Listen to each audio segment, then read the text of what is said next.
और सो बच्चों हम लोग आगे बढ़ते हैं। शायद क्या पढ़ाना था मुझे,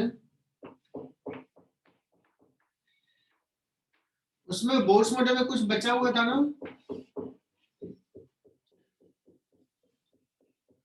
तो एक पेज छोड़ देना, 1 से 1.5 पेज। हम लोग नया टॉपिक स्टार्ट करते हैं। जब डाउट सेशन लेंगे then we will discuss those concept.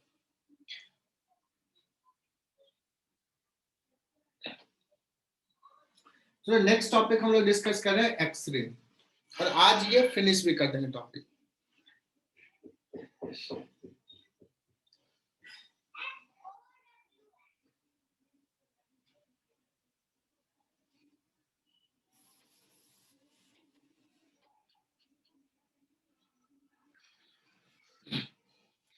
और एक्सरे को बच्चों समझ सकते हैं, this is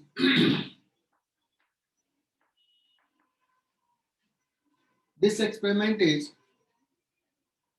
can be assumed as inverse process of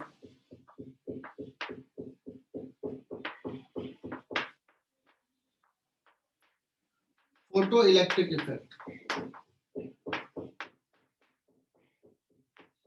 तो सर ये क्या है, पहले डिस्कस करते हैं। फोटो इलेक्ट्रिक इफेक्ट में हमने क्या पढ़ा था?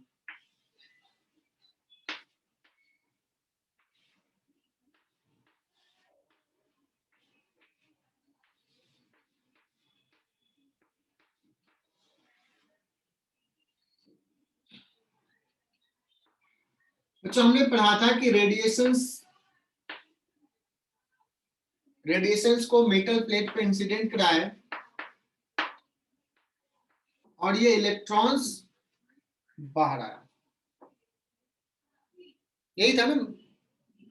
रेडिएशंस को मेटल प्लेट पे इंसिडेंट कराया और क्या हुआ, इससे फोटो इलेक्ट्रॉन्स बाहर आया। बच्चों इसका उल्टा एज्यूम करो, क्या हो सकता है उल्टा? इलेक्ट्रॉन स्ट्राइक किए और वे निकले। इलेक्ट्रॉन्स को स्ट्राइक करवाए और क्या हुआ, फोटोन बाहर गया।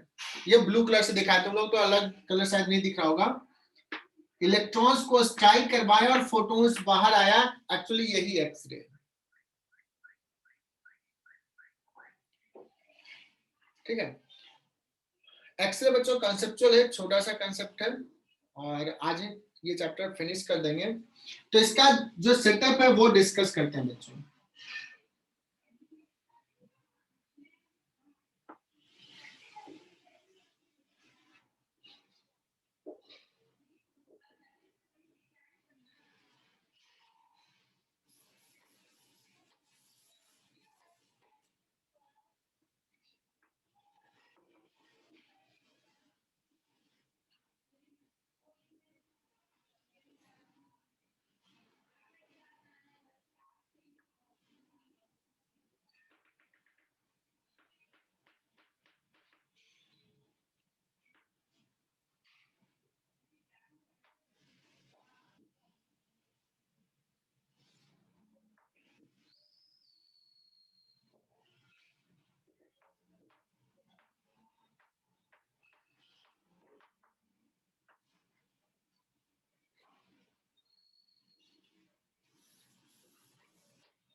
बच्चों समझना एकदम, अगर समझ गए तो इसके सवाल बहुत आसानी से हो जाएंगे।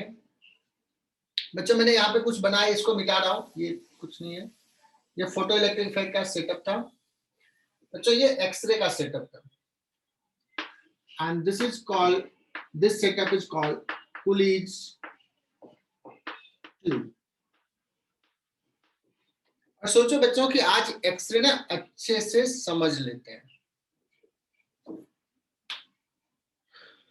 एक्सरे अच्छे से समझ लेते हैं आज।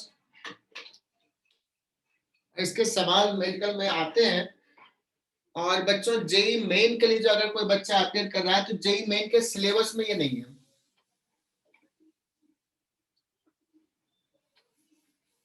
लेकिन तब भी जेई मेन वाले पूछ देते हैं सवाल, जेई एडवांस में है।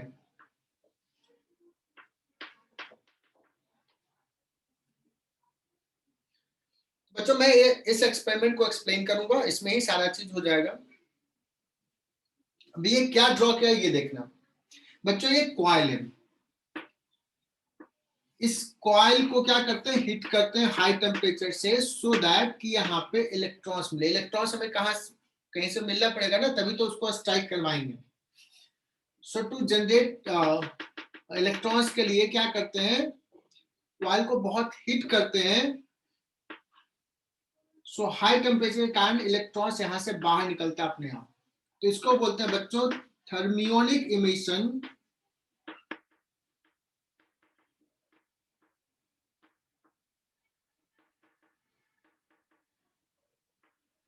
Of electrons. Photo electric effect में भी क्या था, फोटोस आकर स्ट्राइक किया इसलिए इलेक्ट्रॉन्स निकल गया। इसको इतना हाई टेम्परेचर दिए कि इलेक्ट्रॉन्स के पास इतना एनर्जी मिला कि ये निकल गया। लेकिन इससे जो इलेक्ट्रॉन्स निकलता है ना बहुत जीरो वेलोसिटी ऑलमोस्ट निकलता है, नेग्लिजिबल वेलोसिटी। अब ये जो इलेक्ट्रॉन्स निकला बच्चों, इसको स्ट्राइक करवाना है यहाँ पे, बट उसको ज्यादा एनर्जी सप्लाई करना पड़ेगा। सो इस इलेक्ट्रॉन्स को एक्सलरेट करना पड़ेगा। सो ये है voltage V not,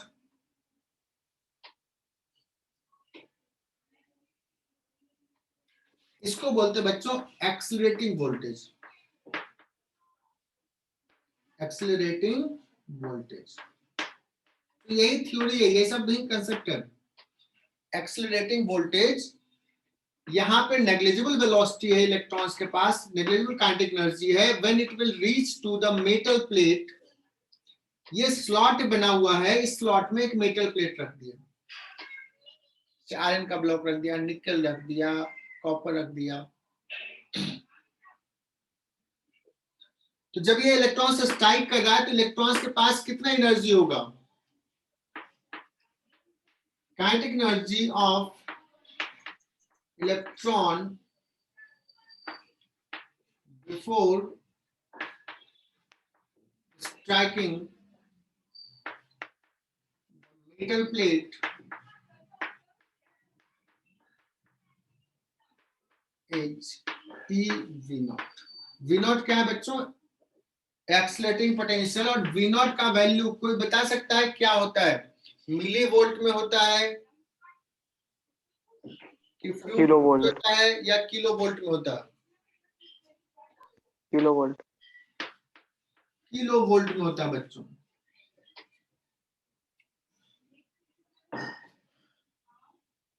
kilo volt में अपूर्वा ने भी मैसेज किया, चैतन्य ने भी बताया, बहुत बढ़िया, तुम लोगों को तो आता है।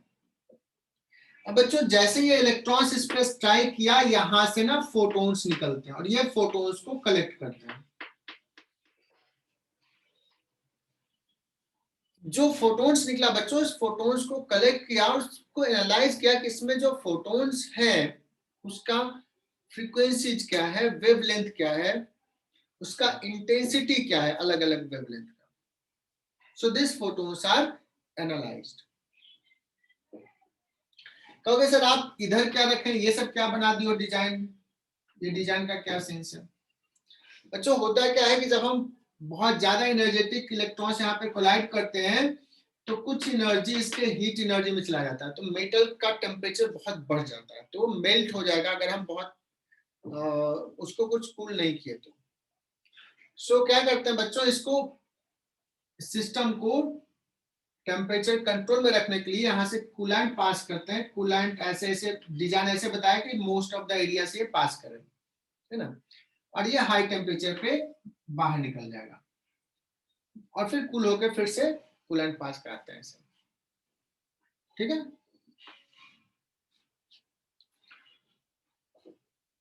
दूसरा चीज बच्चों, यहाँ पे थर्मोनिक इमिशन के लिए यहाँ पे जो वोल्टेज लगाते हैं, this should be AC, DC भी रख सकते हो, बट हमारे पास इजिली अवेलेबल जो होता है वो एसी होता है, तो एसी वोल्टेज लगाते हैं, but here must be DC. कोई एक्सप्लेन करेगा why here should be DC?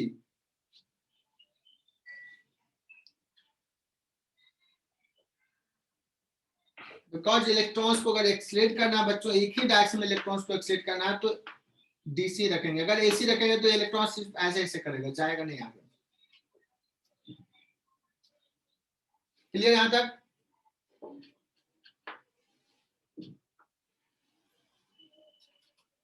Collected photons को अगर एनालाइज किया गया तो क्या देखा गया बच्चों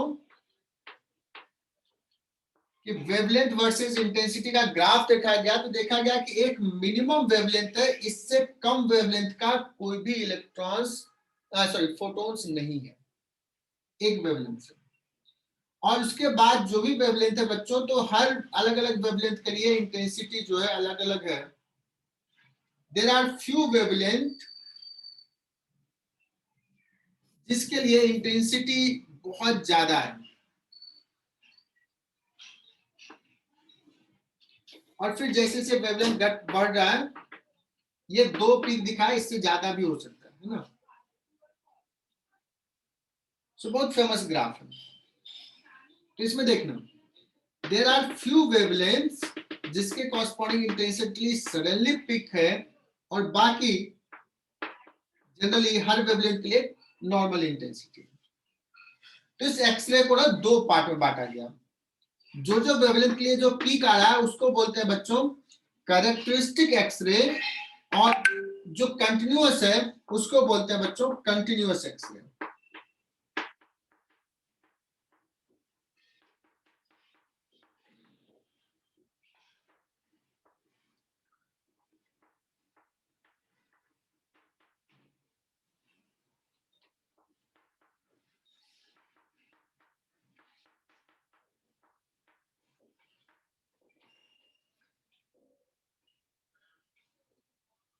कैरेक्टरिस्टिक एक्सरे का मतलब क्या? कैरेक्टर मतलब अलग मेटल प्लेट के लिए ये जो वेवलेंथ है अलग पैटर्न आएगा। पैटर्न का मतलब मान लो एक मेटल के लिए ये कुछ सर्टेन वेवलेंथ प्रेजेंट है, दूसरे मेटल के लिए वो सारे अलग वेवलेंथ प्रेजेंट रहेंगे, अलग पैटर्न बनेगा। So for different element we get different pattern, that's why this is called characteristic.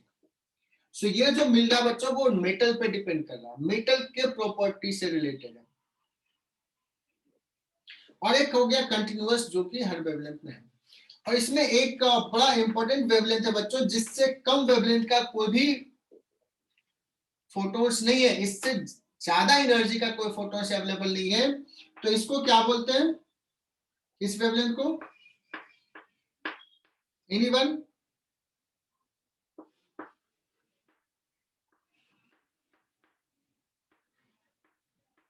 कोई तो बोलो यार। अभी हमने न्यू एमपी बैच, जो एमपी बैच है ना, उसमें भी हमने फंडा लगाया था, अगर कोई जवाब नहीं दिया, मैंने किसी का नाम लेकर पूछा, तो बाहर। आज 10-12 बच्चों को बाहर किया। तो तुम लोग भी वैसे ही करोगे, तो 2-3 बच्चे जवाब देते वही पढ़ेंगे, बाकी बच्चों की जरूरत ही नहीं है। मुझे भी टेंशन होता है।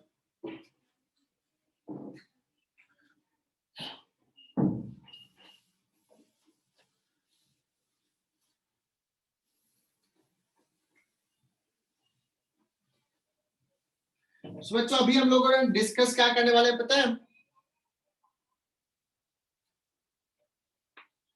कंटिन्यूअस एक्सरे क्या है, इसका कैसे प्रोडक्शन है, कैसे एनालाइज करेंगे इसको, मतलब सॉरी एक्सप्लेन करेंगे इस प्रोडक्शन को, और दूसरा कैरेक्टरिस्टिक क्या है, ठीक है। और उसमें से एक जो बताया कट ऑफ वेवलेंथ। बच्चों ये देखा गया कट ऑफ वेवलेंथ जो है वो डिपेंड करता है एक्सलेटिंग पोटेंशियल पर। तो पहला point,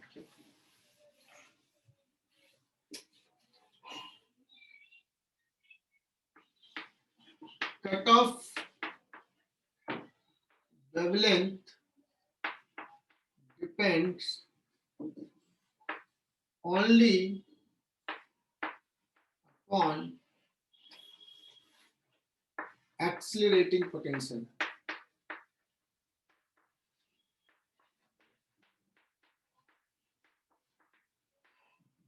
and this is given by EV naught is equal to HC upon lambda not या लैम्डा सी, लैम्डा नॉट लिख देता हूं, कट ऑफ वेवलेंथ। सी भी लिखा जा सकता है, सी फॉर कट ऑफ।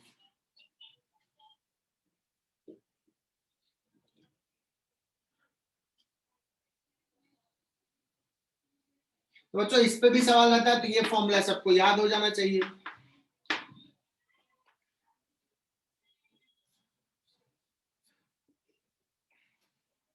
विवेक भाई क्या ये याद हो गया? E V naught is equal to HC by lambda naught। V naught क्या है? Accelerating potential. हाँ सर। सो यश सात पुते बताओ कि अगर हम लोग क्या करते हैं, एक्सेलरेटिंग पोटेंशियल बढ़ाएंगे तो कट ऑफ वेवलेंथ वाले फोटोन्स का वेवलेंथ क्या होगा? कम होगा सर। वेवलेंथ कम होगा। बहुत बढ़िया।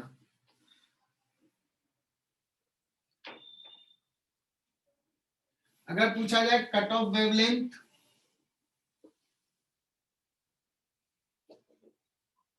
का वेवलेंथ लैम्डा नॉट है, अगर एक्साइटिंग पोटेंशियल V नॉट है, if exciting potential is doubled, तो new wavelength, new cut off wavelength will become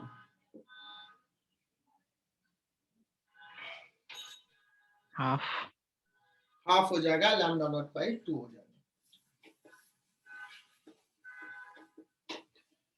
अच्छा ये कहानी थोड़ी सी पता है क्या इनका? ये एक्सरे इन्होंने ये किया था इन्वेंशन,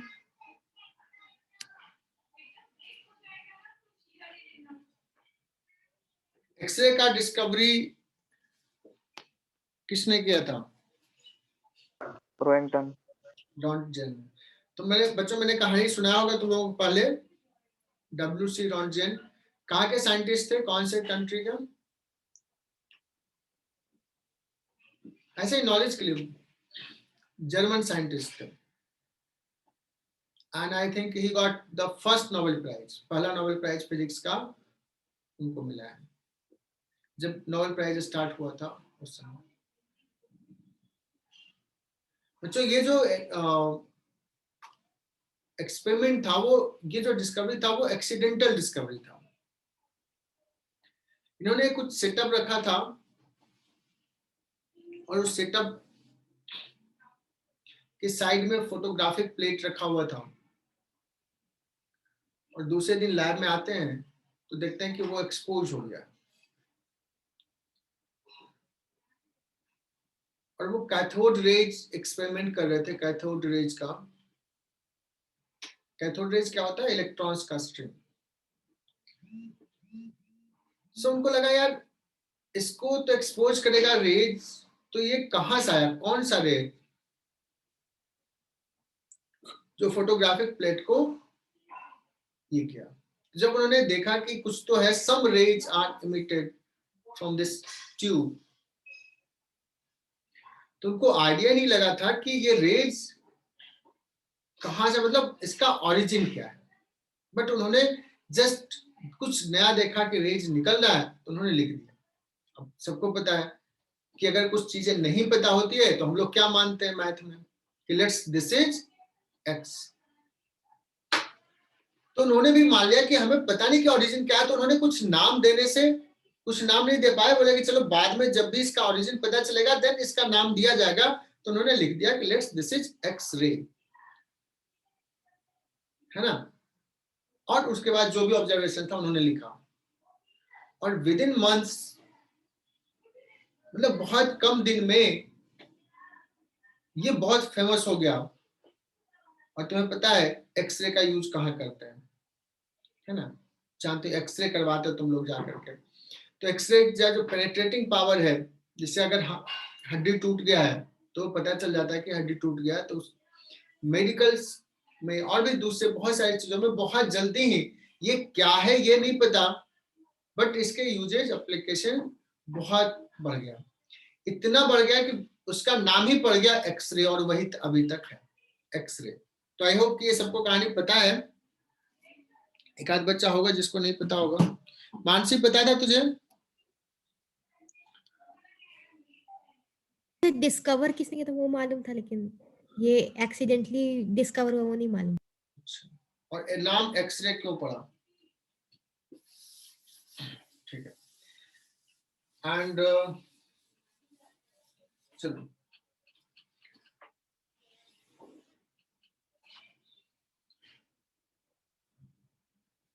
बच्चों हम लोग एक एक करके डिस्कस करेंगे। पहला डिस्कस करेंगे बच्चों कंटिन्यूअस एक्सरे।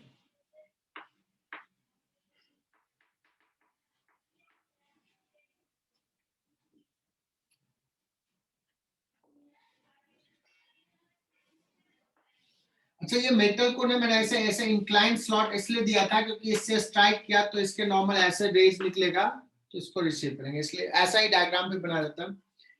बच्चों ये मेटल प्लेट है और इलेक्ट्रॉन्स जो हाईली एनर्जेटिक इलेक्ट्रॉन्स जो है वो स्ट्राइक किया। When electrons highly energetic electrons strike metal plate, then it collide with atom or electrons of the metal. बच्चों जब ये स्ट्राइक किया तो वो क्या किया, मेटल के एटम इलेक्ट्रॉन से सबसे कोलाइड किया। So in the process of collision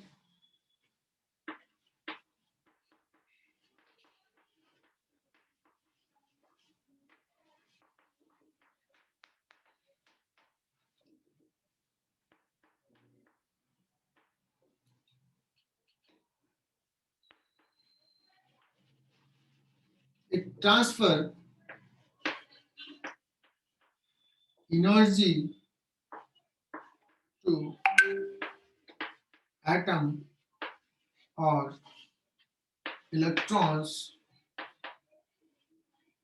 or it can lose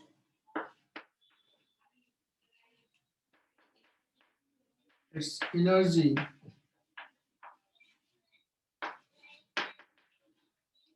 in terms of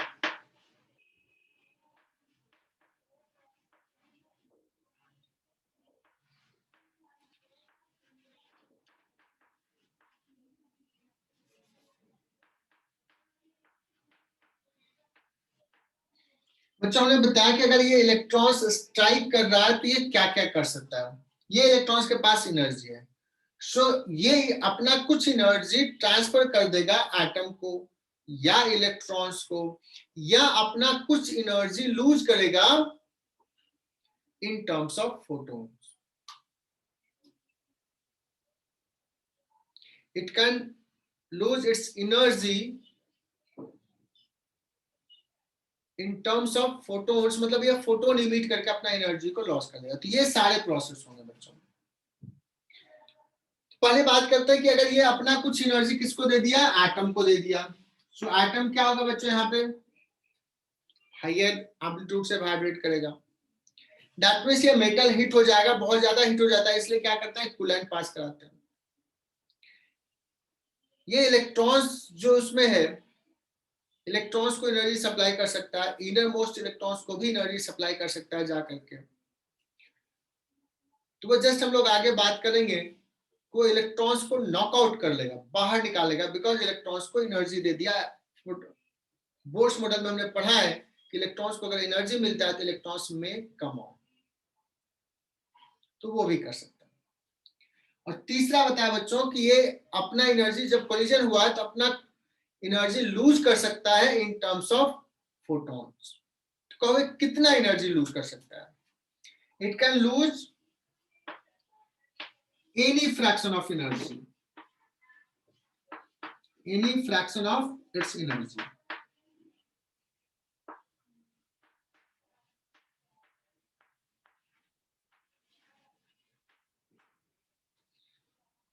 कभी 50% लूज कर सकता है, किसी कोलिजन में 30% कर सकता है, किसी में 100% भी कर सकता है। सो अगर कोई इलेक्ट्रॉन्स अपना 100% एनर्जी जो है वो फोटॉन्स के टर्म में एमिट कर दिया, इफ इट लूज, जिसकी प्रोबेबिलिटी कम है, 100% of its energy in terms of photon,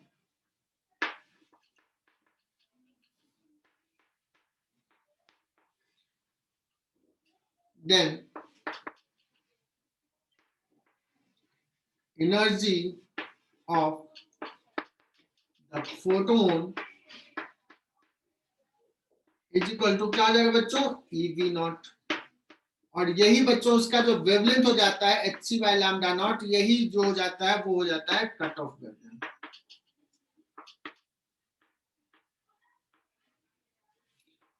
तो कट ऑफ वेवलेंथ के कॉरस्पॉन्डिंग क्या हुआ कि जिस केस में अगर कोई इलेक्ट्रॉन्स अपना सारा एनर्जी लूज कर दिया है इन टर्म्स ऑफ फोटॉन्स, तो उस केस में जो फोटॉन्स निकला है उसका एनर्जी इतना होगा, EV not wavelength, it is given by this.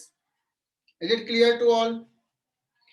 आपको कहेगा कि सर अगर 50% लॉस लूज किया, 90% लूज किया, 95% लूज किया, सो बहुत सारे इलेक्ट्रॉन से अलग अलग फ्रैक्शन लॉस करेगा।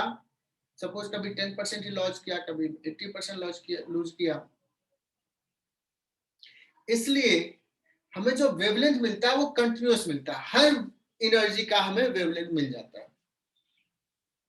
क्लियर? हर एनर्जी का वेवलेंथ मिल जाता है। तो कंटिन्यूअस एक्सरे का हमने एक्सप्लेनेशन बता दिया।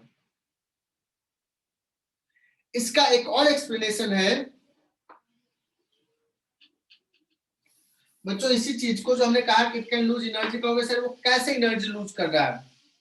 So another explanation is that is called, ये लिख लेना वर्ड,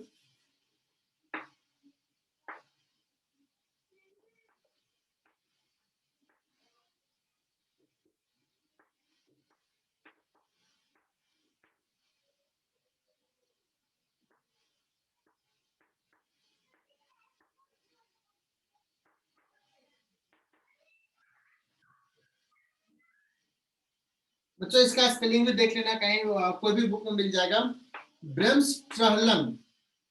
बच्चों ये वर्ड होता है, ये जर्मन वर्ड है, और ये मेडिकल में पूछ सकता है, नीट सॉरी जेडबल मेन में पूछ सकता है। ब्रेम्सट्रहलम मतलब क्या है बच्चों? इसका मतलब होता है ब्रेक लगाना, सडन ब्रेक। ये जर्मन वर्ड है।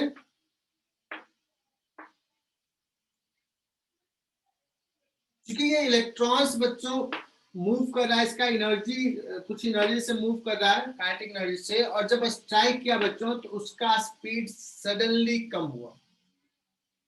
मतलब स्ट्राइकिंग इलेक्ट्रॉन्स will suffer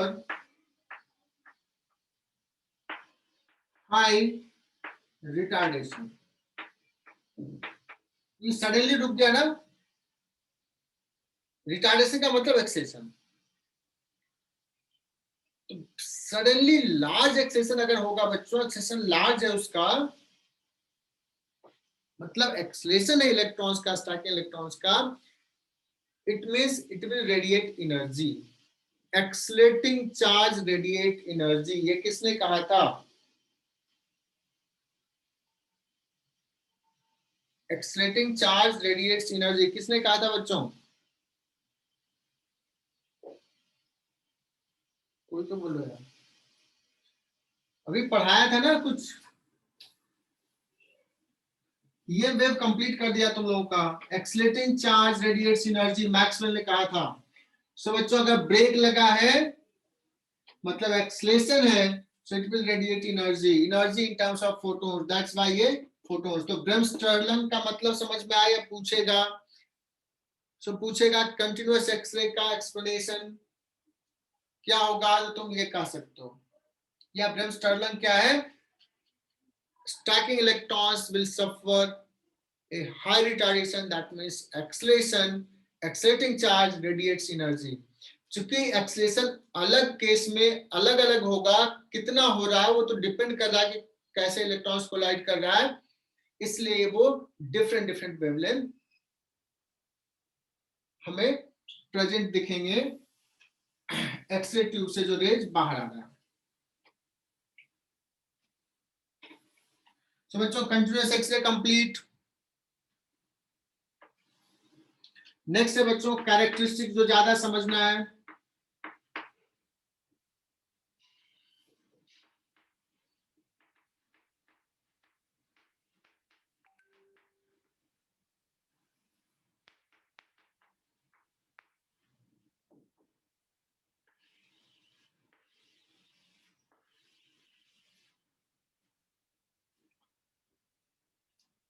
बच्चों ये न्यूक्लियस है, ये इलेक्ट्रॉन्स मूव कर रहा है।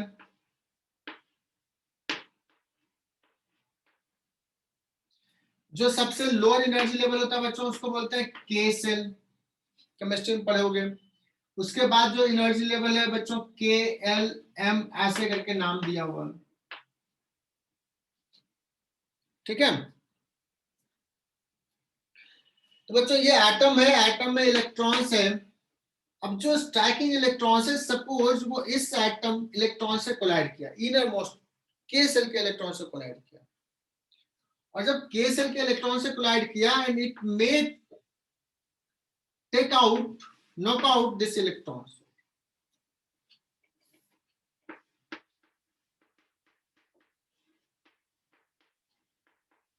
जैसा कि हमने अभी कुछ देर पहले समझाया था, striking electrons may collide with inner electrons and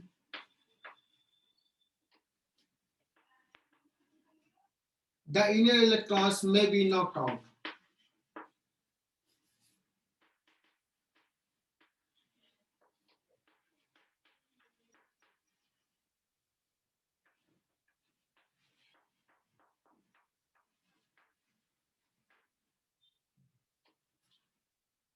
क्या कर लिया बच्चों, इनर इलेक्ट्रॉन्स को बाहर निकाल दिया।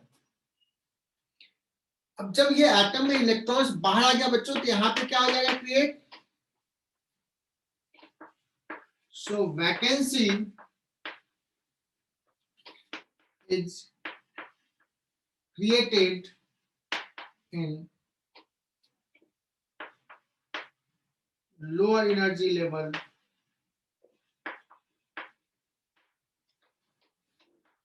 of the atom.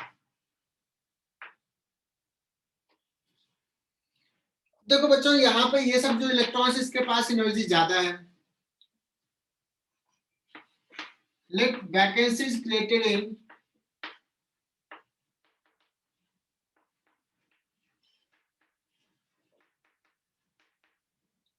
in K cell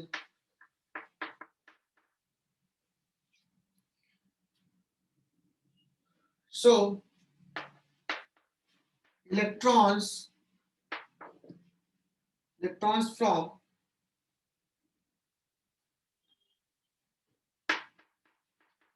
higher energy level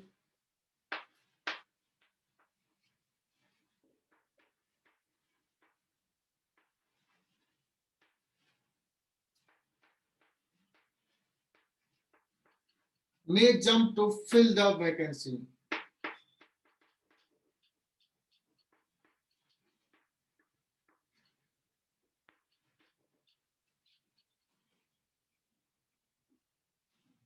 अगर वो जंप किया बच्चों हायर से lower, so consequently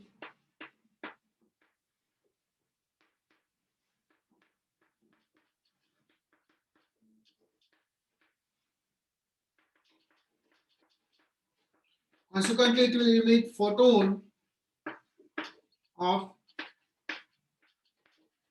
energy equal to the difference of the two level.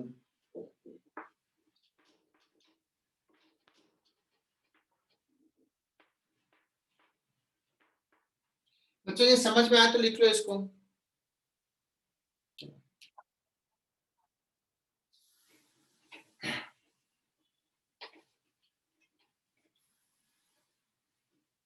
तो बच्चों ये जो रीजन कैरेक्टरिस्टिक का है वो अभी एक्सप्लेन करेंगे, थोड़ा सा एक्सप्लेन कर दिया कि स्टैकिंग इलेक्ट्रॉन्स इनर इलेक्ट्रॉन्स को नॉकआउट कर लिया तो यहाँ पे वैकेंसी क्रिएट हो गया। अब क्या होगा, यहाँ पे इलेक्ट्रॉन्स लोअर एनर्जी लेवल्स में वैकेंसी है, सो ये इलेक्ट्रॉन्स यहाँ पे जंप कर जाएगा। तो अगर ये जंप कर गया तो इतने एनर्जी का फोटॉन्स निकलेगा, या जब तक ये सोचा है तब तक हो सकता है यहाँ के इलेक्ट्रॉन्स इसमें जंप कर जाए। तो बच्चों सपोज कि हमारे पास 50-100 एटम है, 100 एटम में 100 एटम्स में क्या हुआ है, के सेल में वैकेंसी क्रिएट हुआ 100 एटम्स। तो हो सकता है 60 एटम में यहां से जो है इलेक्ट्रॉन्स यहां पे जंप कर गया, वैकेंसी को फिल किया। कहां का इलेक्ट्रॉन्स, एल सेल का इलेक्ट्रॉन्स फिल किया के सेल में। हो सकता है 30 इलेक्ट्रॉन्स 30 एटम्स में के सेल वाला फिल करने से, सॉरी एल सेल वाला फिल करने से पहले यहां का एम सेल का आके फिल कर दिया के सेल, 30 इलेक्ट्रॉन्स 30 एटम में। तो उस 30 एटम्स में जो फोटॉन्स निकला होगा बच्चों वो इस एनर्जी डिफरेंस का निकला होगा। हो सकता है कि 8 एटम में एन सेल का इलेक्ट्रॉन्स जाके फिल किया के सेल में, ऐसा हो सकता है। तो बच्चों मैंने एक आइडिया दिया और तुम उस आइडिया से ये समझ सकते हो जो नंबर लिया वो नंबर भी थोड़ा मतलब सोच समझ के लिया गया है, क्योंकि हमने 100 में से 60 कहा कि इससे इसमें आया है, मतलब इससे इसमें जंप करने की प्रोबेबिलिटी ज्यादा है कि नहीं। यहां से यहां जंप करने की प्रोबेबिलिटी जस्ट नेक्स्ट में, यहां से यहां जंप करने की प्रोबेबिलिटी थोड़ा कम है, यहां से तो और भी कम है। बच्चों में इसी एनर्जी को मैं ऐसे डायग्राम ड्रॉ कर रहा हूं, ये हो गया के सेल, ये हो गया एल सेल, ये हो गया एम सेल, ये हो गया N shell. If vacancy is in K shell और एल से यहां पे आया बच्चों नेक्स्ट से, तो इसमें जो लैम्डा निकलता है बच्चों वेवलेंथ, क्योंकि के सेल में जंप कर रहा है तो लैम्डा के, लेकिन एल सेल से आ रहा है न जस्ट नेक्स्ट से आ रहा है, इसे लैम्डा के अल्फा इसको नाम दिया गया। नाउ यू कैन गेस कि अगर एम सेल से इलेक्ट्रॉन्स जंप किया है के सेल में और एनर्जी रिलीज किया तो इसको क्या नाम देंगे, लैम्डा के बीटा। और अगर यहां से यहां जंप किया बच्चों तो इसको क्या नाम देंगे, is it clear to all.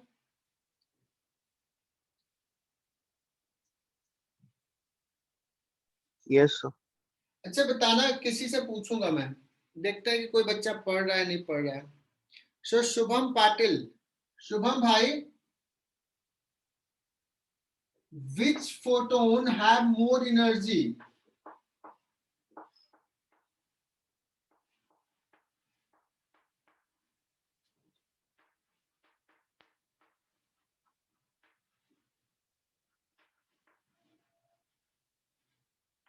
Lambda K alpha वाला फोटोन या लैम्डा के बीटा वाला फोटोन,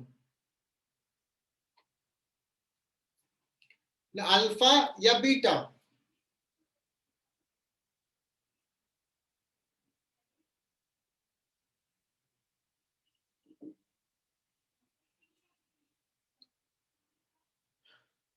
तो पिटाओगे। अपूर्वा नींद में हो क्या तुम, आंसर्स क्या होगा बच्चों, ये जो एनर्जी है इतना एनर्जी होगा lambda K alpha corresponding, lambda K beta का एनर्जी इतना होगा, लैम्डा के गामा का एनर्जी इतना होगा। वेवलेंथ सबसे छोटा इसका, फिर इसका, फिर इसका। So which photon will have more energy? तो k beta photons will have more energy. Gargi ये क्लियर? गार्गी कनेक्टेड है? हाँ सर, कहाँ गार्गी, सेंटर पे या घर पे? घर पे सर। ठीक है।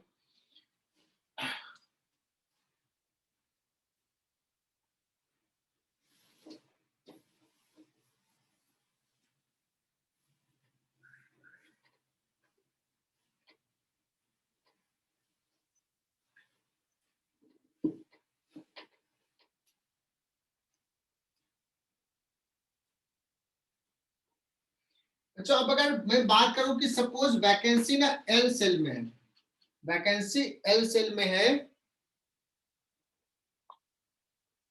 एल सेल में वैकेंसी और एम से यहां पे जंप किया है, तो इसके वेवलेंथ को क्या नाम देंगे? Lambda,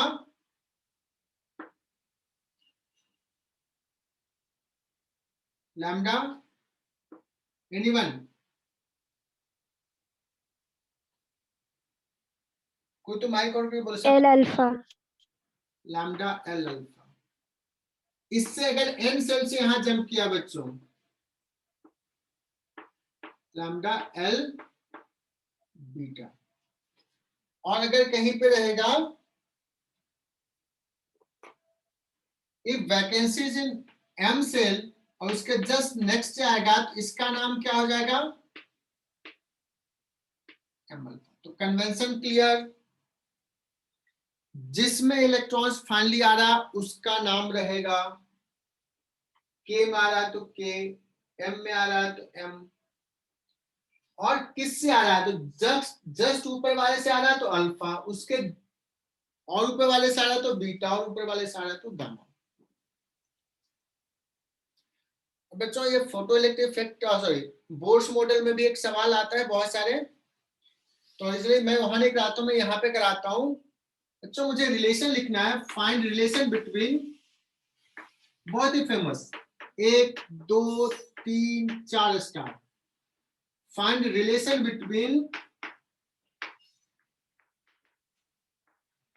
lambda K alpha, lambda K beta and lambda L alpha. ये तीनों में क्या रिलेशन है? बच्चों में 4 स्टार मार्क किया हूं, जितने बच्चे अभी अटेंड कर रहे हैं क्लास, सोचो कि आज तो ये सीख ही लेते हैं।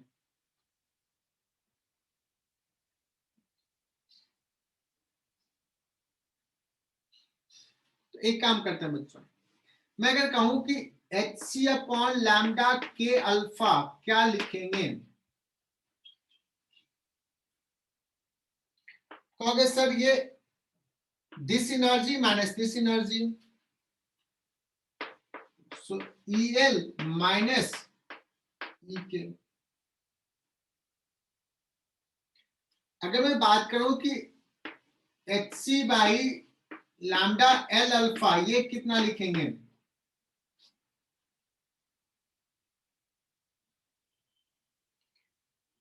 किसी से बताओ, कौन कौन बताएगा?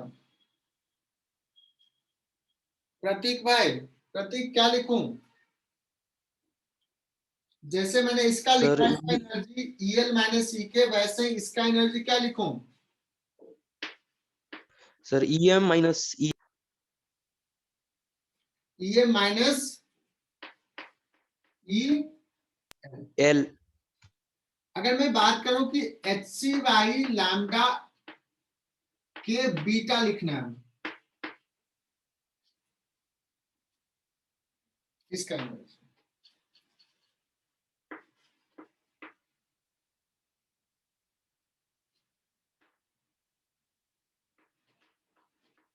चैतन्य भाई देखो तो सही लिखा है क्या?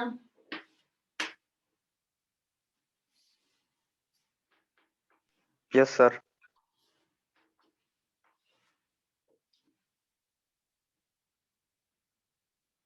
देखो बच्चों यहां से भी ऐसे दिख रहा है, देखो ये energy is equal to this energy gap is equal to this plus this energy is equal to, मतलब दिस एनर्जी ये है, दिस प्लस दिस। या ऐसे कहो 1+2 कर लो,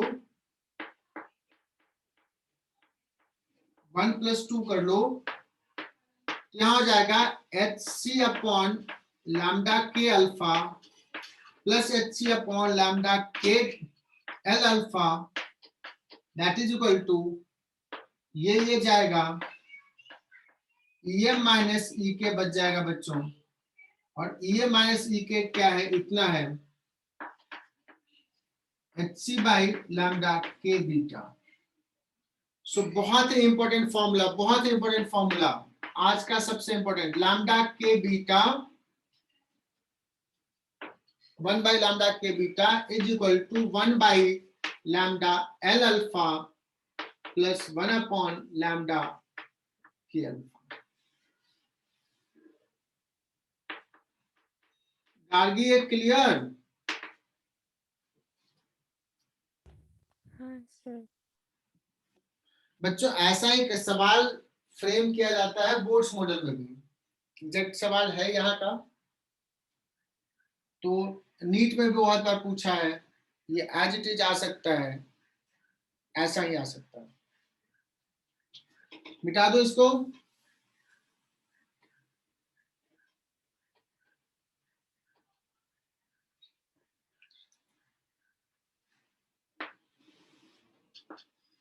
बच्चों अब हम बात करते हैं जो हमने अभी अभी ड्रॉ किया था शुरुआत में ग्राफ, मैंने कुछ ऐसे 2 ही पिक्स दिखाए थे, हालांकि पिक्स बहुत सारे होंगे, मैंने 2 ही दिखाए थे, बट अगर 2 दिखाए तो इसमें मैं कहूं कि एक जो है वो लैम्डा के अल्फा का है और एक जो है लैम्डा के बीटा का है।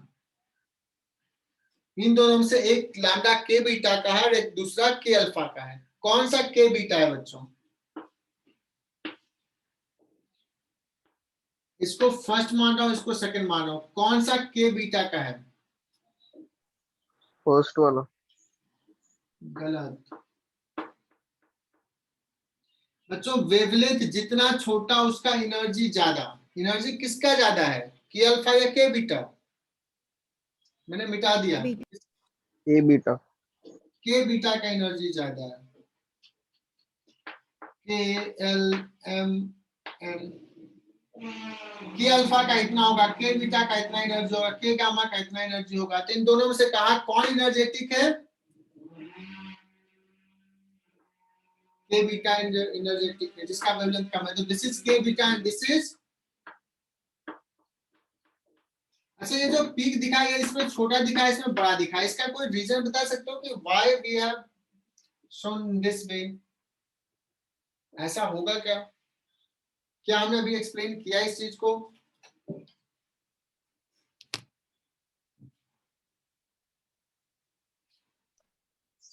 Sir energy gap. नहीं, ये जो इंटेंसिटी ज्यादा दिखा है मतलब ये फोटोस ज्यादा निकला है। तो जितने भी K alpha alpha sorry K shell में वैकेंसी था, most of the vacancies filled bye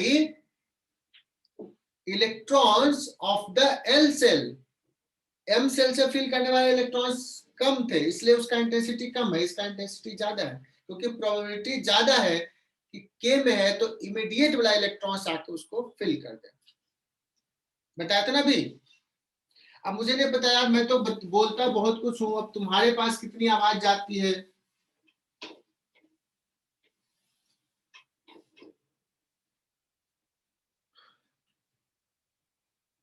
राशि लखानी ये क्लियर क्या?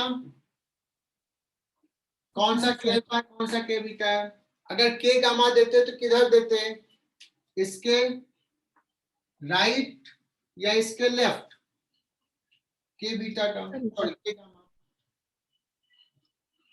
लेफ्ट।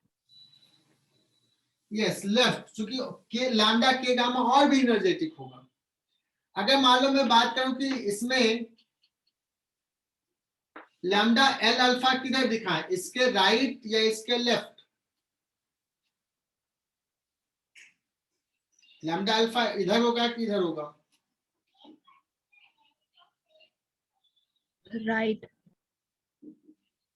इसके राइट बच्चों, क्योंकि एल अल्फा का तो एनर्जी और भी कम हो जाएगा ना, और भी कम हो जाएगा।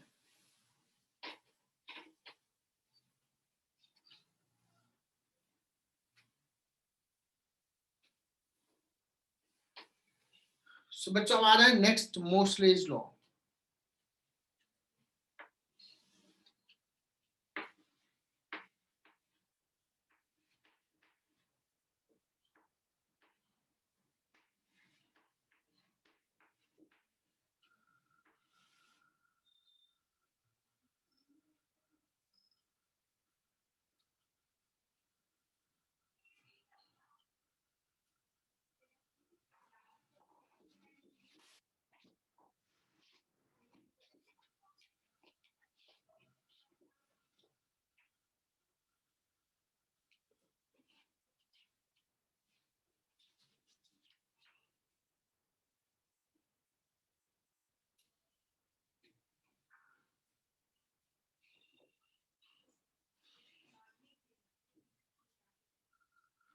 सो ये मोस्लेज लॉ क्या है, कोई बताएगा? किसी को आइडिया है?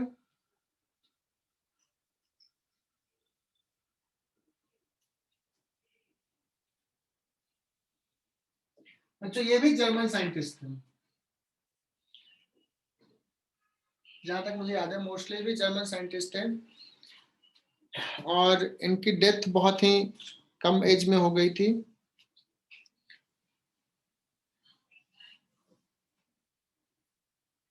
बट ये बहुत फेमस हो गए थे और शायद इनकी डेथ जो हुई है वो जर्मन वाले तो सबको कंपलसरी कर दिए थे कि बॉर्डर पे जाकर लड़ना है, जब वर्ल्ड वॉर चल रहा था तो बॉर्डर पे ही गोली खा के बेचारे मर गए।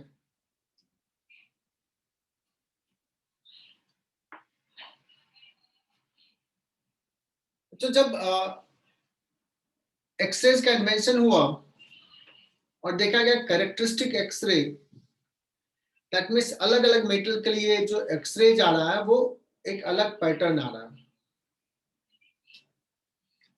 तो ये पता चला कि ये जो पैटर्न आ रहा है ये कैरेक्टरिस्टिक है उस मटेरियल के एटम का, है ना। तो वो एटम के बारे में आइडिया गया कि कैसा बना हुआ, क्या है उसमें, क्या प्रॉपर्टीज होगा, और भी चीजें रिलेट करना।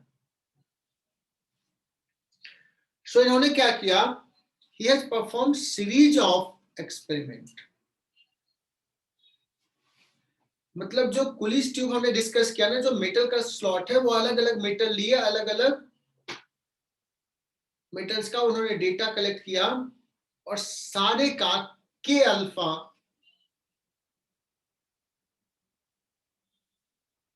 के फ्रीक्वेंसी को, अलग अलग मेटल को नोट डाउन किया।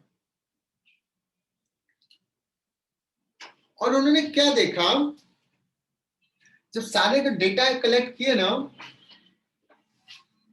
तो उन्होंने देखा कि ये हर एलिमेंट का जो फ्रीक्वेंसी का रूट है, बच्चों डेटा के साथ उन्होंने प्ले किया कि क्या कैसे प्रेजेंट हो। तो वो उनको पूछा a into Z minus B,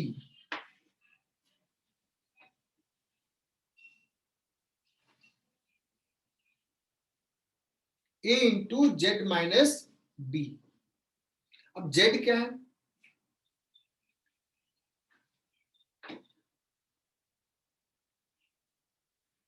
z जो था वो उस एटम, उस एलिमेंट का पीरियोडिक टेबल जो पहले बना था बच्चों, पहला पीरियोडिक टेबल किसने बनाया था? डोबरिनर। पहला पीरियोडिक टेबल नहीं, इससे पहले कौन, पता नहीं और भी बनाया होगा, बट जो थोड़ा फेमस हुआ periodic table Mendeleev, I think Mendeleev ने बनाया था पीरियोडिक टेबल। और उन्होंने जो पीरियोडिक टेबल बनाया था वो किसके बेसिस पे बनाया था? एटॉमिक मास नंबर, उसके मास पे बनाया था, एटॉमिक मास के बेस पे। तो उन्होंने अरेंज किया। तो पीरियोडिक टेबल में जैसे पहले हाइड्रोजन का रखा, फिर हीलियम रखा, जैसे जैसे अरेंज हो रहा था मास के बेसिस पे। तो उन्होंने क्या देखा, ये मोस्लेज ने, कि उस के अल्फा का फ्रीक्वेंसी का root is some constant into Z minus b. Z जो था वो उसका पोजीशन था। और कहीं कहीं पे जब बहुत सारे एलिमेंट का ले रहे थे तो किसी किसी पॉइंट पे ना इस फॉर्मूला में फिट होने के लिए कुछ मासेस को इंटरचेंज करना पड़ा उनको, पोजीशन को। ठीक है, वो तुम्हें पता है कि कौन सा होगा, तुम बता सकते हो। सो अगर ऐसा एक्सपेरिमेंट आया तो देखिए उन्होंने क्या कैसे क्या बता रहा हूं। ये सपोज रूट न्यू को हमने इस पे रखा और जेड को यहां रखा, ये कुछ ऐसा है। अलग अलग एटम के लिए जेड के लिए रखा तो ऐसा, और कुछ एक दो जगह ऐसा था जहां पर वो फिट नहीं बैठ रहा था पोजीशन के साथ, तो उनको उन्होंने इंटरचेंज कर दिया तो फिट बैठ गया। सो उन्होंने ये आइडिया दिया बच्चों कि एक्चुअली में ये जो जेड है ना वो एटम का बेसिक कैरेक्टरिस्टिक होगा। मतलब जो पोजीशन पीरियोडिक टेबल में आ रहा है वो पोजीशन से पोजीशन है, वो कुछ बेसिक कैरेक्टरिस्टिक रिप्रेजेंट कर रहा है। और जो बाद में पता चला कि वो क्या है, एटॉमिक नंबर। Atomic number. तो उन्होंने फिल तो किसके बेसिस पे किया था बच्चों? एटॉमिक मास के बेसिस पे रखा था। जैसे जैसे इंक्रीज हो रहा था उसको उसको जगह दिया। हाइड्रोजन का मास कम था, फिर हीलियम था, फिर लिथियम था, तो मास के बेसिस पे उन्होंने अरेंज किया। लेकिन जो पोजीशन आ रहा था एग्जैक्टली वो पोजीशन कहा कि ये बेसिक कैरेक्टरिस्टिक है, और वहां से उन्होंने प्रेडिक्ट किया, और एक्चुअली बाद में वो निकला कि दैट इज एटॉमिक नंबर। और उसका जो बेसिक, जो मोस्ट ऑफ द क्या कहते हैं उसके प्रॉपर्टीज किस पे डिपेंड करता है? एटॉमिक मास पे डिपेंड करता है या एटॉमिक नंबर पे? Atomic number. एटॉमिक नंबर पे प्रॉपर्टी डिस्कस किया। ये किसने बताया? ये गेस किया था मोस्टली ने।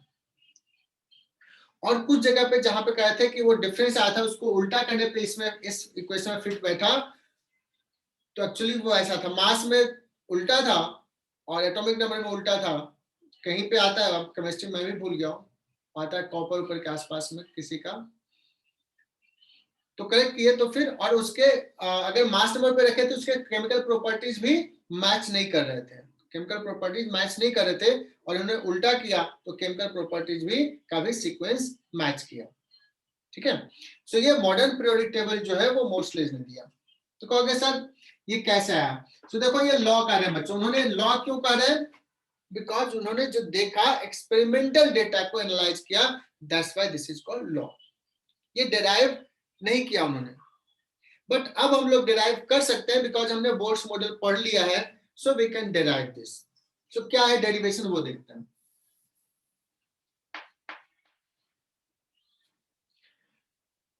ये क्या था बच्चों? फ्रीक्वेंसी ऑफ के अल्फा, के अल्फा एक्स रे।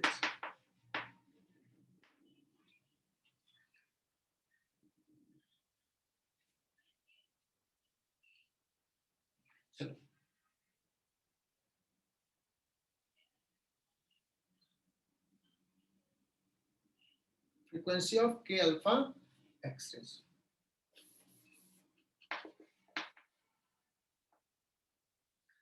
ये तो हम लोगों ने पढ़ा है, क्या आता है बच्चों?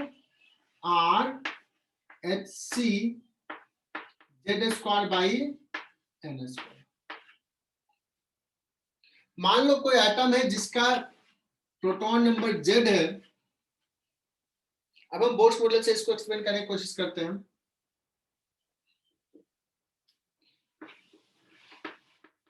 जेड प्रोटॉन है बच्चों, और के सेल में 2 इलेक्ट्रॉन्स होता है। के सेल में 2 इलेक्ट्रॉन्स, एक इलेक्ट्रॉन्स तो नॉकआउट हो गया है, एक इलेक्ट्रॉन्स बचा हुआ है। तो यहां वाले इलेक्ट्रॉन्स को बताना है, यहां वाले इलेक्ट्रॉन्स को यहां पे क्या दिखेगा, कितने इलेक्ट्रॉन्स दिखेंगे, सॉरी पॉजिटिव चार्ज कितना दिखेगा बच्चों? जेड या जेड से कम, इस इलेक्ट्रॉन्स के लिए। केमिस्ट्री में इसको बोलते हैं स्क्रीनिंग इफेक्ट। इलेक्ट्रॉन्स यहाँ पे तो ओवरऑल दिखेगा ये जेड प्रोटॉन और एक इलेक्ट्रॉन्स, मतलब जो चार्ज दिखेगा वो Z-1 दिखेगा। एक रफ आइडिया बता रहा हूं, Z-1 का स्क्वायर। इसका एनर्जी हो जाएगा E के इक्वल टू, और R H C Z minus 1 का स्क्वायर डिवाइड बाई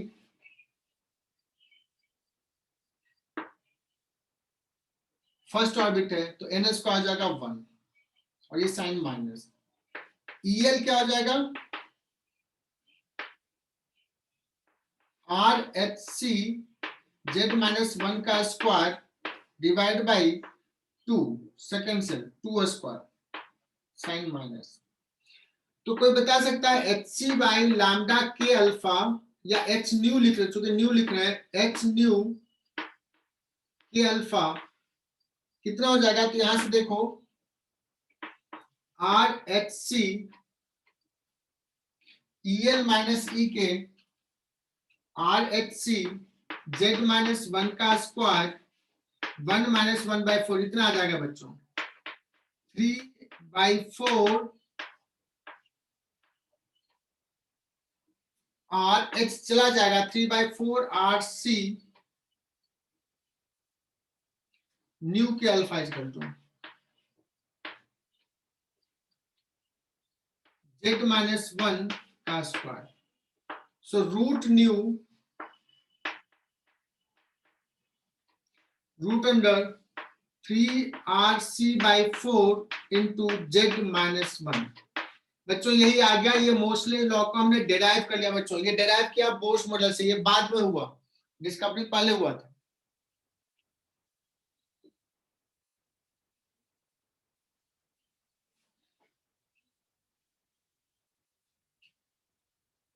ठीक है, तो इस पे भी सवाल आते हैं। रूट न्यूज का तो ये एक जगह पे ये वाला टर्म है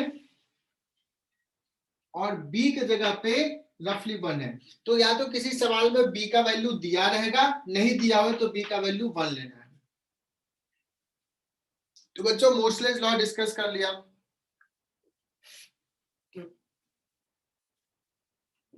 इस पे सवाल तुम लोग करोगे।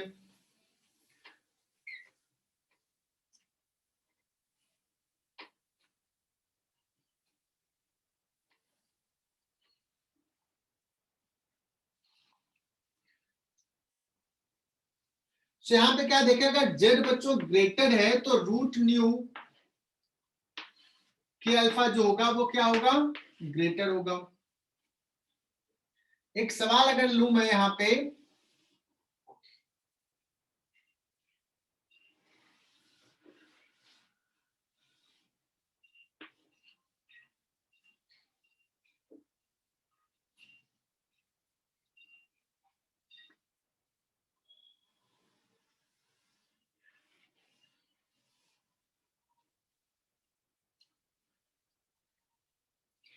ये जो एक्सपेरिमेंट किया कि एलिमेंट Z1 और स्टॉप पे, सॉरी एक्सीलरेटिंग पोटेंशियल V1 है।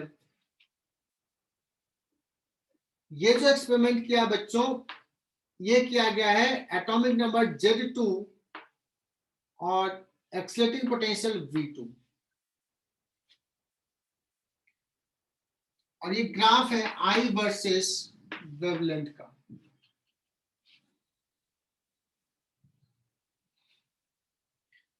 सो सबसे पहले मुझे ये बताओ V1 V2 में क्या रिलेशन होगा। ये है V1 का, ये है V2 का। किससे मैं पूछूं, राशि लखानी, क्या होगा V1 V2 में रिलेशन।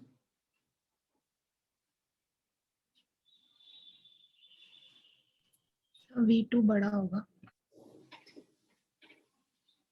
V2 बड़ा हुआ, ऐसा क्यों राशि। क्योंकि उसका कट ऑफ वेवलेंथ कम है ना।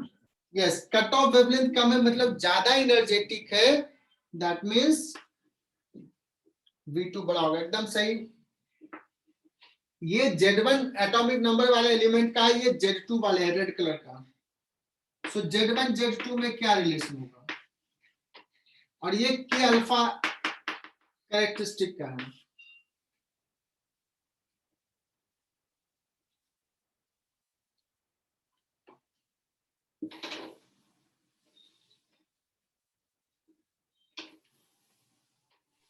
So Z1 greater than Z2. Yes, देखो के अल्फा, लैम्डा के अल्फा जो है ये छोटा है। छोटा है मतलब इसका फ्रीक्वेंसी बड़ा होगा बच्चों। वेवलेंथ छोटा है तो फ्रीक्वेंसी बड़ा, फ्रीक्वेंसी बड़ा का मतलब जेड बड़ा। सो Z1 is greater than Z2। ठीक,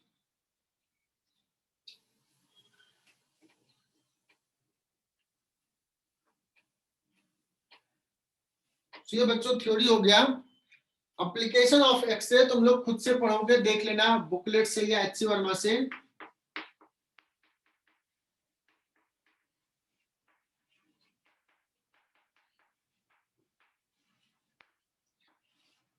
अब कहोगे मैंने शुरुआत किया नहीं कि एक्सरे है क्या। बच्चों एक्सरे क्या है, थोड़ा सा EM वेव्स पहले पढ़ा दिए तो बता दिए थे एक्सरे क्या है। एक्सरे का जो वेवलेंथ होता है वो लेस देन अल्ट्रावायलेट होता है, मतलब अल्ट्रावायलेट रेज से भी ज्यादा एनर्जेटिक है। सो अगर मैं कहूं इधर तुम्हारा सपोज यूवी है, सॉरी विजुअल रेंज है, देन यूवी है और देन एक्सरेज है। सो एक्सरेज 0.1 नैनोमीटर से अगर वेवलेंथ छोटा है तो हम लोग जनरली कहते हैं एक्सरेज, बट कोई शार्प बाउंड्री नहीं होता है। ठीक है, सो अब हम लोग आगे बढ़ते हैं बच्चों की एक्सरे का यूज, या ये जो हम लोग कहते हैं एक्सरे हम लोग करवाते हैं तो कैसे इसका एप्लीकेशन, क्या फंडा है बच्चों। इसका है फंडा ये कि जितना ज्यादा एनर्जेटिक रहेगा फोटोन उसका पेनिट्रेटिंग पावर उतना ज्यादा होगा। ग्रेटर एनर्जी मोर पेनिट्रेटिंग पावर।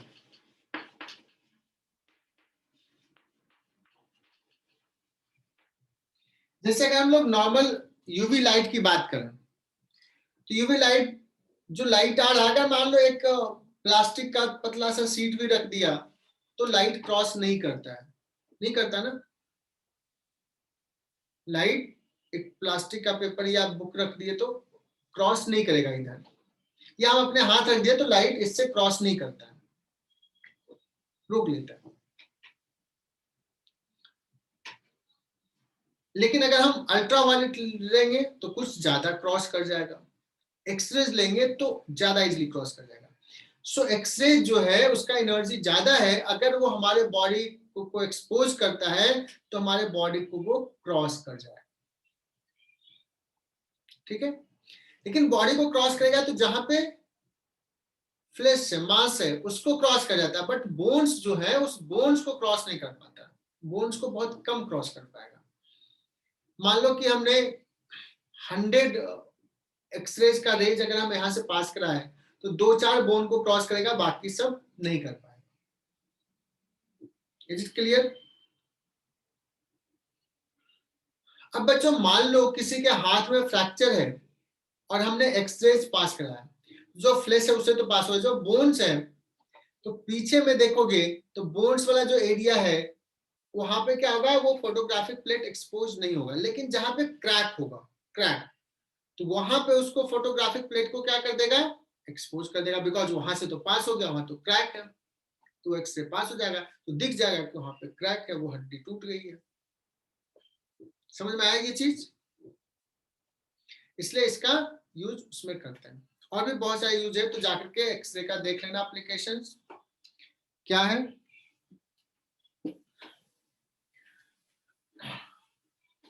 तो बच्चों सारे बच्चों में एक्सरे का एप्लीकेशन से आने लिख रहा हूं, सिर्फ लिख दिया मोर एनर्जी मोर पेनिट्रेटिंग पावर। अगर कोई पूछा जाए गामा रेज और एक्स रेज में पेनिट्रेटिंग पावर किसका ज्यादा होगा, एक्सरे। गामा रेज और एक्सरे में पेनिट्रेटिंग पावर किसका ज्यादा होगा, गामा रेज। गामा रेज बहुत ज्यादा एनर्जेटिक होता है। अल्ट्रावायलेट और एक्स रेज में एक्स रेज का ज्यादा, अल्ट्रावायलेट का कम है, सबसे ज्यादा एनर्जेटिक गामा रेज है।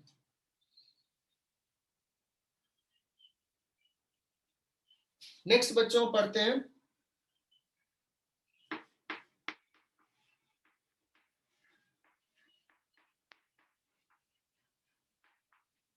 X ray diffraction.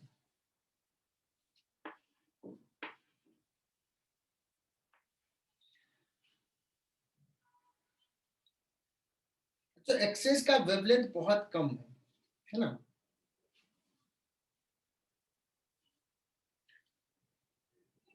तो जो चीजें मुझे लगता है सॉलिड, जिसे हम लोग जो देखते हैं, व्हाट वी ऑब्जर्व,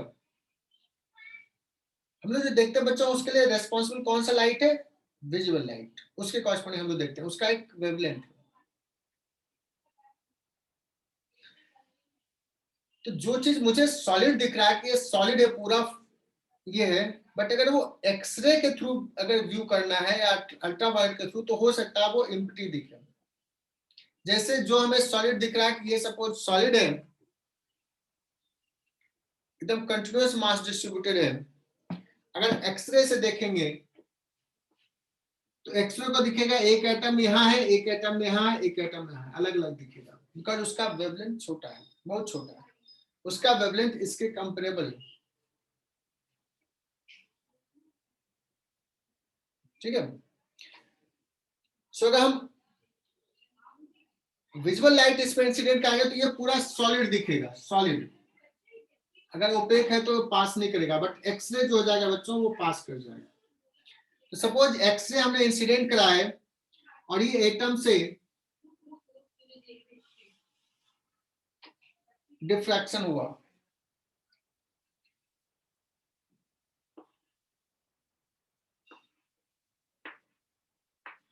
बच्चों एक लेयर एटम का, पहला लेयर ये है और दूसरा लेयर ये है।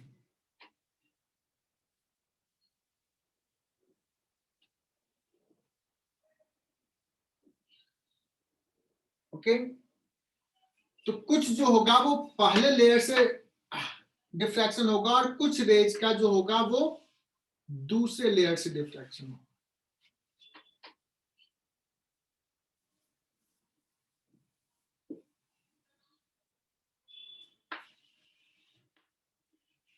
ऐसे निकल गया।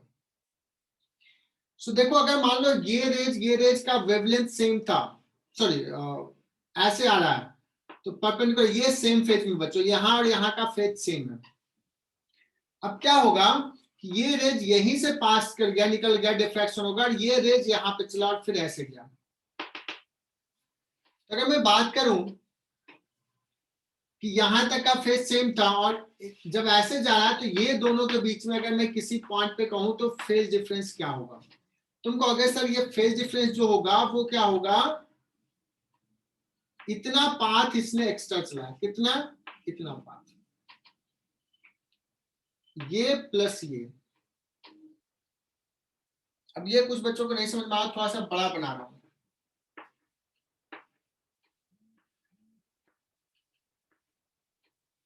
बच्चों एक रेज ऐसे गया है। अच्छा, तुम लोगों को ये हुआ है कि नहीं, वेव ऑप्टिक्स नहीं हुआ है क्या? सर अच्छा, वेव ऑप्टिक्स नहीं हुआ तो फिर ये नहीं समझ में आएगा।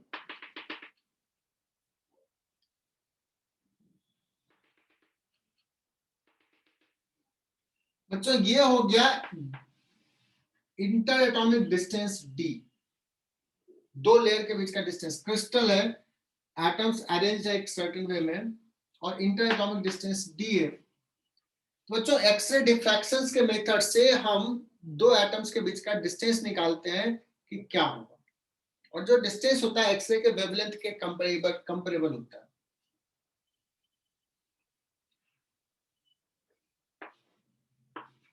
तो ये और ये सेम फेज में है, ये यहां से परपेंडिकुलर ड्रॉ कर दिया, तो इसकी बात करें तो ये जो है इतना डिस्टेंस एक्स्ट्रा चला है, इतना path. If this is theta, this is 90 minus theta, so this is theta, और अगर ये थीटा है तो this is D, so this is D sine theta, और ये भी D sine theta. 2d sine theta जो है वो एक्स्ट्रा चला है पाथ ये। और कंस्ट्रक्टिव इंटरफेरेंस के लिए अगर तुम लोगों को पता होगा कि ये होता है वेवलेंथ का इंटीग्रल मल्टीपल। बच्चों एंगल पे इंसिडेंट का आता है, देखते हैं कि किस एंगल पे इंसिडेंट का है कि यहाँ पे मैक्सिमा हो। मैक्सिमा का मतलब कंस्ट्रक्टिव इंटरफेरेंस हो रहा है, दैट मींस ये हो रहा है। थीटा पता है, वेवलेंथ पता है ना, तो हमें डी निकल जाएगा। वी कैन फाइंड डी क्या है, ठीक है।